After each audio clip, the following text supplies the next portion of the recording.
What's up everyone, welcome to Bairag blogs. और आज का हमारा जाने का जो प्लान है वो एक ऐसी जगह पे है जिसके बारे में हमने सुना बहुत है, लेकिन आज तक हम कभी गए नहीं हैं। और गौर करने वाली बात यह है कि इसकी लोकेशन ठीक वहीं पे है जहां पर हमने राजापुर का व्लॉग शूट किया था। राजापुर से कुछ ही दूरी पर ये जगह स्थित है।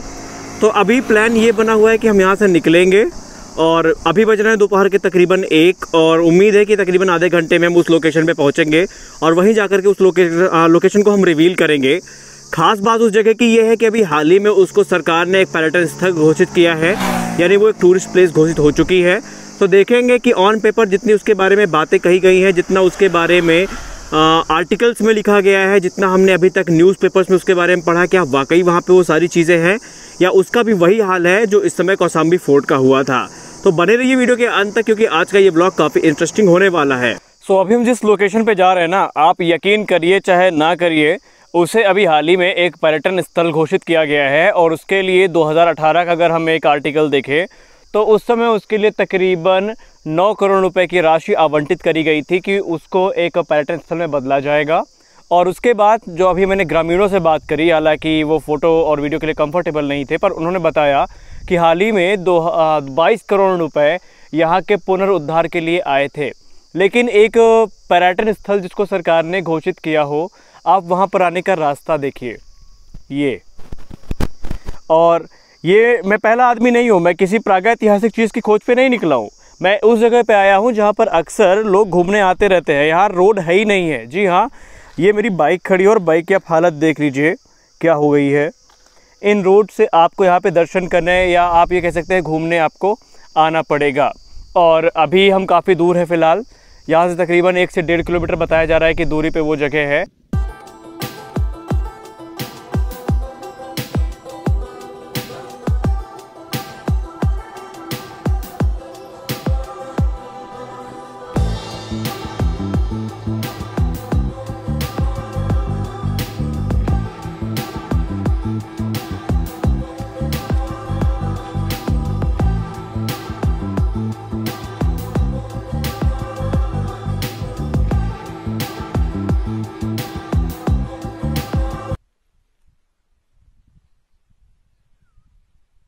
तो फाइनली दोस्तों, जिस चीज़ को देखने के लिए हम आए थे वहाँ पर हम पहुँच चुके हैं। और अभी तक जितनी शिकायत थी ना रास्ते को लेकर के, ख़राब रास्ते को लेकर के, इस नज़ारे को देखने के बाद सारी शिकायतें ख़त्म हो चुकी हैं। और इस समय सूर्य देवता भी हमारे ऊपर मेहरबान है, क्योंकि जिस समय हमारे थे बहुत तेज़ धूप थी और अभी बादलों ने सूरज देवता को ढक लिया है।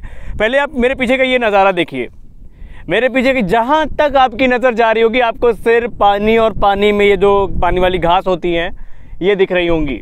ये कोई ज़मीन या मैदान नहीं दिख रहा है आपको, बल्कि ये एक पूरी की पूरी झील है। और ये झील छोटी मोटी झील नहीं, बल्कि अगर मैं आपसे ये कहूँ कि ये पूरे इलाहाबाद मंडल की सबसे बड़ी झील है।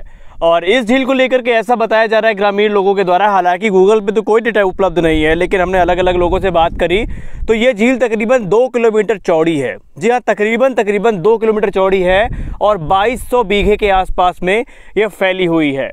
तो ये डेटा गांव वालों का है, ये ज़्यादा भी हो सकता है पर कम नहीं हो सकता, क्योंकि ये जगह बहुत बड़ी है देखने में। इसका दूसरा छोर हमको दिख नहीं पा रहा है अगर हम यहाँ से खड़े हैं।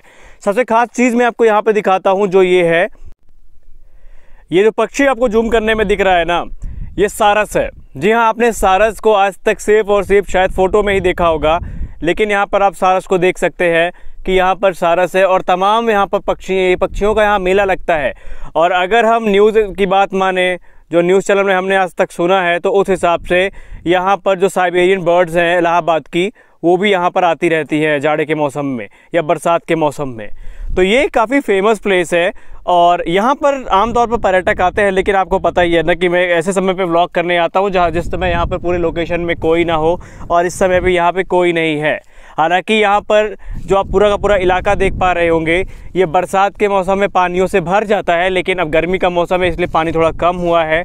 और अगर आप यहाँ पर गौर से देखेंगे तो आपको जो ये घास है पानी वाली, ये दिखाई पड़ेंगी।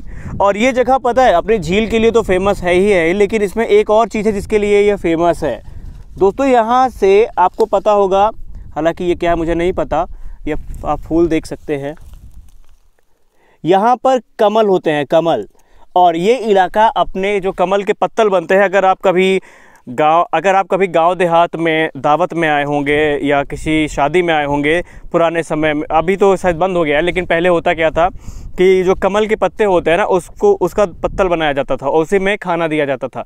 तो ये जगह लोग दूर दूर से आते हैं और मुझे दिख भी रहा है, पर मैं अफसोस वहाँ पे जा नहीं सकता क्योंकि दलदल है पूरी और ये ख़तरनाक चीज़ है, यहाँ पे चलना भी नहीं चाहिए दलदल में।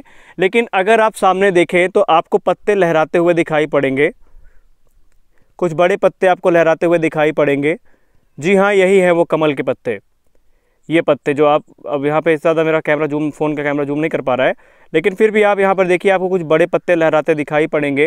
ये कुछ और नहीं बल्कि वही कमल के पत्ते हैं जिनके बारे में मैं बात कर रहा हूँ। हालांकि ये जगह काफ़ी खतरनाक भी है और मैं आपको कभी सलाह नहीं दूंगा अगर आप अलवारा कभी आते हैं। और अलवारा है कहाँ, पहले आप ये जान लीजिए। अगर आप राजापुर चित्रकूट के लिए कभी भी कौशाम्बी से निकलते हैं तो कौशाम्बी मुख्यालय से जो मेन रोड गई है राजापुर के लिए, वहां पर आपको मिलेगा एक गांव जिसका नाम हिनौता है और हिनौता के जस्ट आगे आपको टिकरा मिलेगा और टिकरा से ही एक लेफ्ट हैंड साइड पे रास्ता आता है और वो सीधा आपको लेकर के आएगा इस झील में। हालांकि अब इस झील में आप ये देख सकते हैं, यहाँ पर एक मरी हुई मछली पड़ी हुई है, ये देखिए। और ये हमारे सारस भैया का कमाल है क्योंकि वही ये काम कर सकते हैं यहाँ पे ला करके फेंकने वाला। तो यहाँ पर आपको मत्स्य पालन और तमाम चीजें भी मिल जाएंगी। इलाके का विकास क्यों नहीं हुआ आखिरकार? अगर ये इतनी बड़ी झील है तो आपको यहाँ पर ना तो कोई बैठने की व्यवस्था दिख रही है, ना टीन शेड दिख रहा है, बाकी जो आपको आमतौर झीलों पर दिखती है वो यहाँ पर नहीं है। तो आइए इसके पीछे भी हम बात कर लेते हैं, कारण क्या हो सकता है। फिलहाल हमको जो यहाँ पर लेके आई है वो हमारी अपाचे है। हालांकि कोई बड़ी गाड़ी हमारे पास नहीं है, इस चीज़ से कोई झूठ भी नहीं बोलेंगे, लेकिन हमारे लिए यही हमारी रॉयल एनफील्ड है, यही हमारी हायाबूसा है, यही हमारी ZX-10R है। कभी फ्यूचर में अगर मौका मिला तो ज़रूर लेंगे, लेकिन ये गाड़ी मेरे लिए बेस्ट है क्योंकि जहाँ जहाँ मैं व्लॉग करने जाता हूँ मैं इसी से जाता हूँ और यही हमारी फेवरेट बाइक भी है। अगर हम बात करें कि इस इलाके का आखिरकार विकास क्यों नहीं हो रहा है, अगर ये झील इतनी फेमस है, यहाँ पर लोग इतने ज़्यादा घूमने आते हैं, तो ऐसा क्यों है कि इस जगह का विकास नहीं हो रहा है? एक्चुअली आज सुबह मैं गूगल पर इनके बारे में पढ़ रहा था, अलवारा झील के बारे में, तो मुझे 2018 से लेकर के 2020 तक के बहुत सारे डेटा मिले जहां पर बताया जा रहा है कि इस झील को अलग अलग पर्यटन स्थलों में बदला जाएगा। ये झील तकरीबन 5 से 6 जो इलाके हैं उनसे जुड़ी हुई है और हर जगह बैठने की व्यवस्था करी जाएगी, लेकिन ये व्यवस्था ऑन पेपर 2018 में शुरू हो चुकी है। लेकिन अगर आप ग्राउंड रियलिटी देखें तो बैठने की व्यवस्था तो दूर, यहाँ पर एक पेड़ नहीं दिख रहा है जिसकी छांव में आदमी रुक सके। यानी अगर आप कभी गलती में मेरे जैसे धूप में आते हैं, कभी आइए करने में रिकमेंड नहीं करूंगा, तो यहाँ पर रुकने की कोई व्यवस्था नहीं है, आपको खड़े होकर के ही इसको देखना पड़ेगा। और मैं सजेस्ट करूंगा कि गर्मी के मौसम में आप ना ही आए तो ठीक है। अगर आपको ये झील देखनी है या तो आप जाड़े में आइए या फिर बरसात में आइए, वरना आपको दलदल मिलेगी। और दूसरी सबसे बड़ी सलाह ये है कि दलदल में कभी मत जाइए क्योंकि ये दलदल काफी अनप्रेडिक्टेबल होती है। यहाँ पर पैर रखते ही आपका पैर इसमें धंस सकता है और कोई हादसा भी हो सकता है क्योंकि इनका कोई भरोसा नहीं होता है। और साइबेरियन पक्षियों की बात करें तो अभी तक किसी ने देखा नहीं है, मैंने सुना सबसे है, लेकिन किसी ने अभी प्रत्यक्ष रूप से देखा नहीं, इसलिए हम कह नहीं सकते। हो सकता है आते हों क्योंकि इलाहाबाद यहाँ से बहुत दूर नहीं है, तो उड़ के वो आ भी सकते हैं। लेकिन अगर हम प्रैक्टिकली बात करें तो मुझे यहाँ पर सिर्फ सारस दिखे हैं, बकुले दिखे हैं और भी 3-4 पक्षी हैं जो दिखे हैं। तो यही है अलवारा झील जिसको देखने के लिए आज हम आए थे और अभी दिन में बहुत काम बाकी है। अब एक मेन सवाल जो आपके मन में आएगा कि मैं सारा काम दोपहर में क्यों करता हूँ, उसके पीछे का कारण ये है कि मुझे और भी कई काम होते हैं, मेरे यूट्यूब चैनल्स भी हैं, उन पर काम करना पड़ता है। बाद में जब समय मिलता है तो मैं ब्लॉग बना देता हूँ, सिंपल सी बात है। लेकिन अभी नया नया शौक है, आगे चल के जब गियर्स अच्छे होंगे। लेकिन आज मैं प्रैक्टिकली एक चीज़ कहूँ, जब ये ट्रैवल व्लॉग बनाता हूँ ना तो गोप्रो की कमी बहुत खलती है। हम लोग अभी अपना बजट बना रहे हैं, आने वाले समय में पूरा प्लान ये है कि एक डेडिकेटेड सेटअप होगा ब्लॉगिंग के लिए जिसका इस्तेमाल हम करेंगे। और सही बता रहा हूँ, आज जिस रास्ते से आया हूँ, ये कुछ ऐसी चीज़ें होती है ना रास्ते में जो कि आपको अचानक से मिलती है, लेकिन जब तक आप कैमरा निकालते हो वो चीज़ें जा चुकी होती है। तो वहाँ पर गोप्रो काफ़ी ज़्यादा मददगार साबित होता है और हम प्लान कर रहे हैं। हालांकि इस झील को कैमरे में आपको समझ में नहीं आ रही होगी, लेकिन अगर जब आप वास्तविकता में इसको देखेंगे, प्रैक्टिकली आप यहाँ पर आएंगे, खुद यहाँ पर प्रेजेंट रहेंगे, तब आपको ये कितनी बड़ी है उसका अंदाजा होगा। क्योंकि मैं भी इसको फोटो में देख करके समझता था ये छोटा सा तालाब होगा, लेकिन यकीन मानिए आप गंगा यमुना का एक छोर से दूसरा छोर देख सकते हैं, पर इस झील का एक छोर से दूसरा छोर आपको नहीं दिखने वाला है। तो कभी अगर आप आइए तो यहाँ पर जरूर देखिए इस झील को आके। फिलहाल मिलते हैं रास्ते में, अभी और भी कुछ काम है।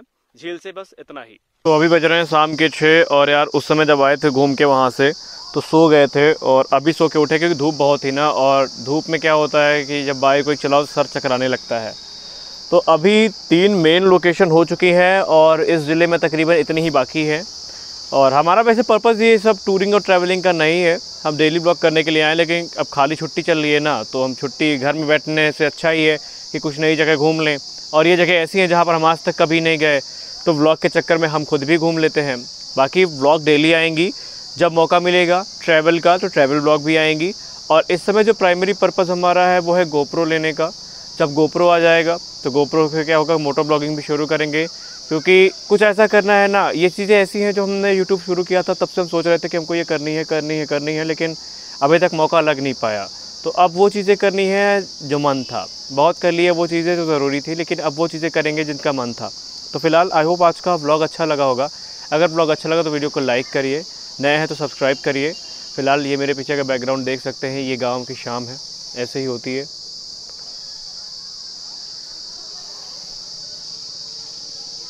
ऐसे ही गांव की शाम होती है, सनसेट। तो मिलते हैं अगले वीडियो में, तब तक के लिए जय हिंद।